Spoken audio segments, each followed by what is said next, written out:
Hi there, folks. The name's Emmett Calloway. I spent 40 years tracking gators, first as a hunter, then as a warden. I've seen them drag hounds into the muck and nuzzle their young like kittens. This ain't just history to me, it's kin.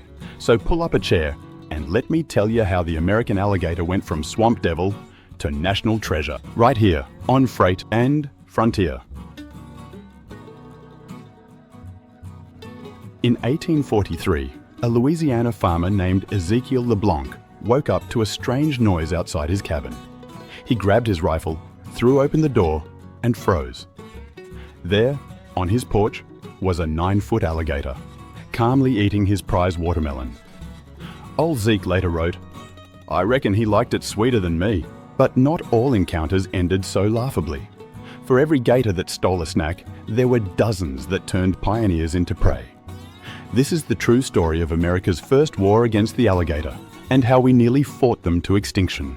When Spanish explorer Hernando de Soto reached Florida in 1539, his men panicked after spotting what they called El Lagarto del Diablo, the devil's lizard. One soldier even swore a gator swallowed his helmet whole. By the 1820s, gators were public enemy number one. Newspapers told of monster reptiles capsizing boats.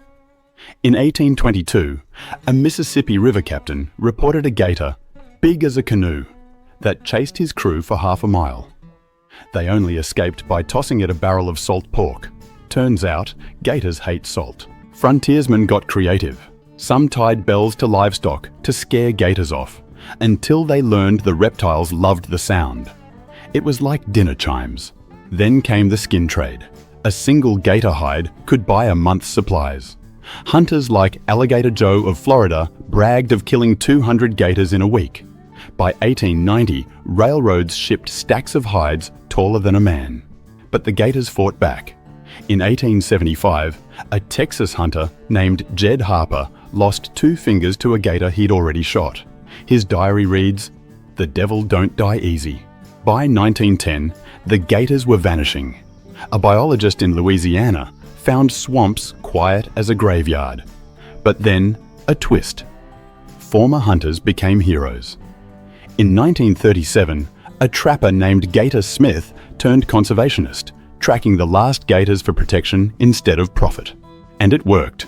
Today, Florida's gators outnumber people. You can even buy gator nuggets at gas stations. Talk about a comeback. From watermelon thieves to protected icons, the alligator's tale is pure Americana. A reminder that even the wildest beasts can survive, if we let them.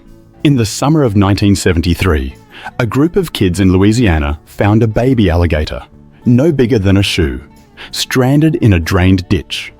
Instead of fearing it, they carried it home in a bucket. Their dad, a former hunter, surprised them. Instead of scolding them, he said, "Let's give it a second chance." They named it Lucky and released it into the wild. Decades later, a biologist tagged a massive gator in that same swamp.